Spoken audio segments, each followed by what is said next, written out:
We go through so many changes in our lives, and when we decide that we do not fit in with past environments, with past identities, it can be really, really difficult and confusing to allow ourselves to allow ourselves to change into who we are becoming. And sometimes who we are becoming requires us to literally kill off the person that we have been. And with that, kill off all the old environments we have been attached to, all the old people that we've been attached to, things we have rooted our identity in. And this is so difficult sometimes to accept, not just for us to accept, but for the people around us to accept as well, that each person has their own path, their own karma, their own destiny, their own pull, their own purpose. It is not up to us to understand anybody. We don't have that ability. Only God has that ability. So therefore, it's not up to us to judge anybody else. We don't have that ability. We don't have that propensity, that power. It's just not possible. So when we try to judge another, we're only judging ourselves and keeping ourselves in cycles of judgment. And we are keeping ourselves stifled as well, not able to express ourselves fully because we are judging someone else for being in their pure natural expression. So it's very important to allow yourself to change, to allow yourself to accept yourself, to allow yourself to accept others, to allow yourself to grow and mature and pursue paths that may seem unconventional or may seem unordinary to others. Sometimes unordinary people have to do unordinary things because that is exactly what they signed up for in this life. So if somebody doesn't understand you, if people don't get you, don't worry about them. Keep your eye on the prize. Stay focused on your craft and make sure to excel at anything and everything that we do. Because what else do we have if not that? What else do we have if not greatness? There's no other option. The process of self-investment, the process of self-development will last your entire life. It doesn't end. It doesn't stop. So never forfeit your growth for anybody else, for anything else, for any person, for any relationship, for any family member. Every single individual has their own path, purpose, and potential, and the rest of the world has the job to watch. So take it from me that if your path is not clear yet, just keep walking and don't worry, it will appear shortly, because as we walk, the way appears. And what you are doing may not be obvious to other people. Inventors and creators and artists, like, they are not easily digestible by society because society is society. People are used to figuring others out and sticking them in boxes. People are used to adaptation, to conformation, for people to conform. But then there's the select few that don't conform under any standards, that don't listen to the trends and the fads of society, but instead rise above and create them. There are the people that are the trailblazers, the underdogs, the people that others doubt the most, that end up being the most talented and skilled and able in what they go out and choose to do. And so if you're not taking example from such people yet, don't worry, you will soon. Because these individuals have a great legacy ahead of them. These individuals have much to conquer, have much to excel at, have much to exceed, much expectations, and they're about to. Don't ever allow yourself to stop learning. Don't ever allow yourself to get complacent with the information that you know. Because you don't know what you don't know, and oh, there is so much you don't know, and there is so much that the world can teach you. There is so much that others can teach you. So remain humble, remain a student of life. Even as you accumulate your accolades, remain humble and understand that you came into this world with nothing, and you will be leaving with nothing as well. And whatever you can take along the way to help expand your soul, to help situate yourself with God, and to help ensure that you do not take another life here in the cycle of birth and death, let it be so. And always pursue the path of your highest potential. your greatest potential, which will always start and end with your soul and the spiritual development that you accrue throughout this lifetime. It doesn't have to look like the spiritual development of anybody else. It doesn't have to look perfect to anybody on paper or otherwise. You are not here to prove yourself. You are here to live and to experience everything that comes with living. Society sees things in black and white, and that is exactly why it is stuck. The average person works for somebody else, doesn't know themselves, and ends up getting stuck in positions and situations with little to no way out because they have not learned the intricacies of the mind. They have not understood themselves as energy, ever flowing and ever changing. They do not allow themselves to change. Albert Einstein said, "The greatest mark of intelligence is one's own ability to change themselves." Why? Because when we change, we step into a new identity. We step into a new caliber of being. And we thereby attract a completely different life, because it is only through our karmas that a different life can be born. It is only through the vibrations that we choose to hold on to and emit that reality forms outside of us and through us. So if you do not change, you are stuck, and your life will reflect that stuckness. Take it from me. You think that it was easy to get to where I'm at personally? None of it is easy. None of it ever is, and it never will be. So get used to things being difficult and get excited about the possibility of challenges ahead, because these challenges will force you to change. They will make you change. And as you change into different versions and iterations of yourself, your life will reflect each iteration. So you can actually choose any timeline that you want, and you can sit there and allow for reality to unfold around you. Your heart's desires and your dreams, they're not far out of reach. They're not far away. They're right within you. They're a vibrational shift away. You can have them in 1 second, in a mere second. When I speak, I'm speaking to thousands of you, and hopefully one day millions. In person, online, it doesn't matter to me. I'm speaking to you, and I'm always speaking to the individual. It doesn't matter how many eyes are on me. My love, my message, my care, my need to reach you is direct to you. It is always one-on-one coaching. I'm here for you because I know exactly how it feels to have nobody there for you, to have your life just be between you and God. I understand that so well. I understand what it feels like to be so depressed that you have no hope anymore, that you have no way out, that you cannot find a way out. I know what it feels like to have money issues and money shortages, wondering how you are going to eat your next meal. I know how that feels. I know how it feels to feel like God has abandoned you, left you with health issues that there's no way to solve, left you with even anxiety and depression and PTSD. I know what it feels like to have your own nervous system attack you. I know what it feels like to never feel safe, to feel abused by people around you, the people around you that were supposed to love you most, because their energy is predatory. Their energy is one of abuse. They have not healed themselves. They abuse themselves, and so they will abuse you. I know how that feels. But through God, all things are possible. God, at any point in time, can wave his magic wand and change things for you in your life instantaneously. It does not require logic on your part. It just requires trust. So, you don't need to have faith in yourself. You need to have faith in God and ask God for the ability to change if that is what you want. Ask God for the riches and the wealth and the intelligence to be able to handle it. Ask God for the perfect partner and the perfect patience to accompany it.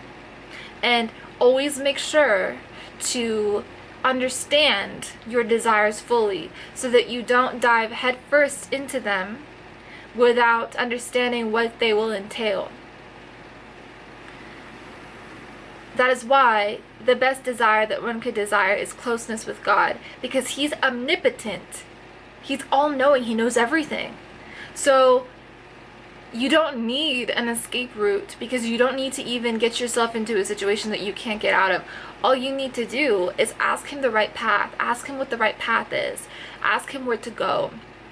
Ask him how to change. Ask him what identity to step into. He will show you. He will tell you.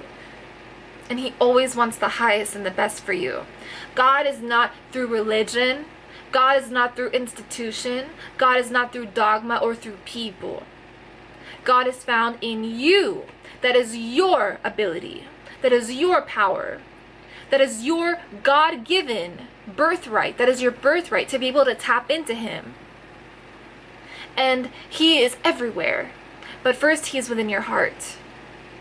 And when you can learn how to communicate with him, how to form a bond, form a relationship, all of your material relationships will turn spiritual. You won't need things from people, because you get them from him. You get your money from him, your purpose from him, your direction from him. You shop intuitively, thinking of him. You dress for him. You decorate your body as if it's his. You treat your body as if it's his. Oh, there's no limit to the closeness that we can get with God. I want you to abandon all religion and turn inward. You are not a sinner. You are a saint. But you have to realize it. You have to realize it. That's the point. You are a saint because of your soul, not because of your ego. So abandon the ego and all attachment to the material world, including the body and the six senses, including the mind, and turn inward to God and call for him. Ask him. Plead for him. Beg for him. Surrender your life unto him. All you need is silence, solitude. And he's right there within you, waiting for you, as he has been for lifetimes. My story is not normal. My story is not ordinary. My story is one of a lot of difficulty, a lot of trial and turmoil that looks beautiful on the outside, a lot of abuse and depression, a lot of darkness. And my life has been perfect. Not despite all of it, but because of it. Because I realized God's hand in every challenge. How he was giving me challenges just to strengthen me. Just to allow for me to become who I am in the purest of senses. The I am that no mortal will see, but only he will see, and he does see. Because God knows us better than anybody does. Even better than ourselves. So if you want to really know who you are, first seek and try to understand him. And then he will show you you. He will show you who you really are, the real you. The soul which is never created and never destroyed. A child. Beauty. Purity. Realness. He will show you. And every single person is deserving of his love.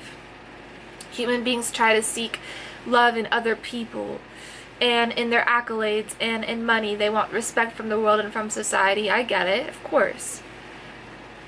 But it's not from the outside in that things happen. It's from the inside out. So all this that you want, love and money, reciprocity, respect, it comes from him. And so when we can learn to love him, to fall in love with him, to have a relationship with him as if he is our lover or our husband or our father or our child, then that is the perfection of life. That is bhakti. That is what we are here to do. And anything less than that is just a skewed enactment of the ego here. It's just a limiting perception of reality. It's illusion. A clear way to understand this is to look at time. You don't really remember what you were doing exactly 7 days ago at 5 p.m., right? That just proves to you that every single moment is now. What you do now affects and impacts your future, yes, and that is the truest in terms of energy and vibration and the vibrational state that you hold. That is why we turn to God, because we can live in love right here and right now. We can live in bhakti, pure unconditional devotion for him right here and right now. So our future is secured. Our future is secured. Our liberation is secured. It's the best investment one can make.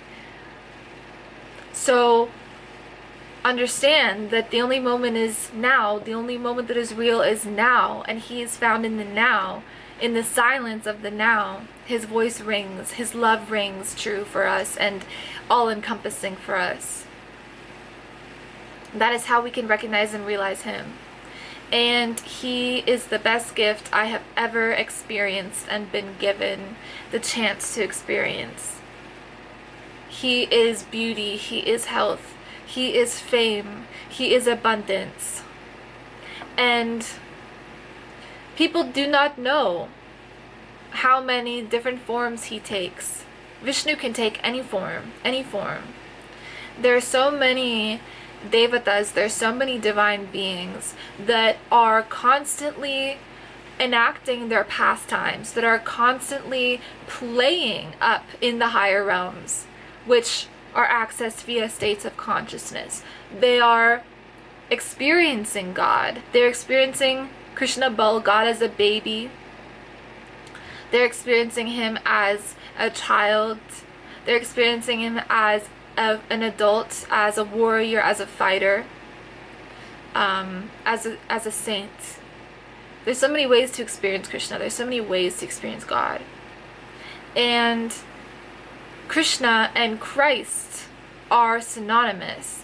They are the same energy. That's why I told you before to abandon all ideas of conceptual material religion, because it will only confuse you if you try to look at the differences between things. Instead, try to look for the similarities between things. Try to look at the underlying truth, and you will find truth if you seek it. That is what my life has taught me. Everything I told you about being so down and out, being so depressed, not having a will to live, not seeing anything ahead of me.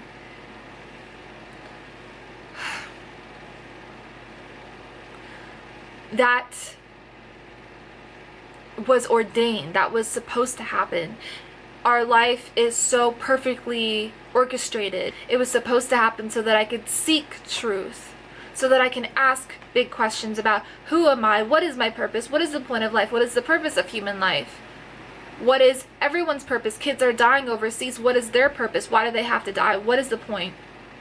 And then you learn that death is not final, and neither is birth. You learn that there is no beginning or end to creation. There's only constancy, consistency. You learn the three modes of material nature: goodness, passion, and ignorance. You learn the three states of the universe: creation, maintenance, and destruction. You learn how God is everything, everything, everything. There's not anything that is not him, which is crazy, so reassuring and so beautiful. Oh, how we are loved. Oh, how we are cared for. Oh, how we are taken care of.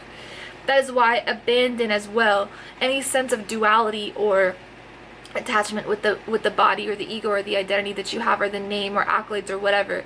Detach from any grudges that you hold to any person or people. No, everything happens with God's signature stamp on it. So he approves things. So you want your karma changed? Do you want your life changed? You go to him. You go to him. There is a reason why Hanuman burnt an entire city. He burnt Sri Lanka for the purpose of salvaging Sitaram, right? For salvaging Ram and Sita, because he needed to destroy. Such was his devotion. His devotion was so strong that he needed to destroy that which could not stay anymore. It was not right to stay anymore the way it had been, because justice needed to be served. So in the same way, burn down, use the fire of love for God to burn down the ego that you have, the attachments that you have to any people or places or situations or grudges. Nobody has done anything to you. It has all been based off of what you have attracted in. It has all been based off of your vibration that you, before your birth, allowed for things to set in motion because of. Do you understand? Everything is karma. Everything is justice. So forgive people. Let people think what they want.